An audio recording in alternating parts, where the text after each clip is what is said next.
गम कहे इतर मैया रानी के पूजा बन के पवित्र। मंदिर के भीतर में गम कहे इतर मैया रानी के पूजा बन के पवित्र।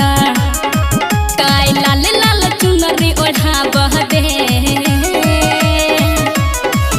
अम्बे मैया के झूलावा झुलावा दे दुर्गा मैया के झूलावा झुलावा दे। मंदिर के भीतर में गम कहे इतर मैया रानी के पूजा बन के पवित्र। जय जय मां जय जय मां जय जय मां जय जय मां जय जय मां जय जय मां जय जय मां जय जय मां जय जय मां।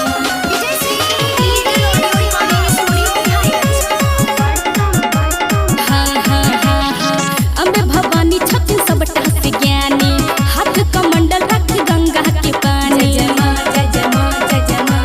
सुना अम्बे भवानी छथिन सबटा से ज्ञानी हाथ कमंडल रख गंगा के पानी। वही गंगा में डुबकी लगावे अम्बे मैया के झूलावा झुलावा दे दुर्गा मैया के झूलावा झुलावा दे।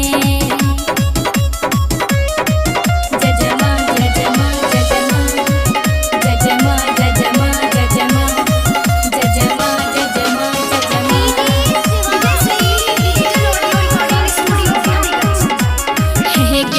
हिंदा शरण में जे कोई आवे बिन मांगे है वो सब कुछ पावे। जय जय मां जय जय मां। सुन ले हिंदा शरण में जे कोई आवे बिन मांगे है वो सब कुछ पावे। अनिल अहज के शीश झुकावह दे अम्बे मैया के झूलावा झुलावा दे दुर्गा मैया के झूलावा झुलावा दे। मंदिर के भीतर में गम कहे इतर मैया रानी के पूजा बन के पवित्र। काय लाल लाल चुनरी ओढ़ावह दे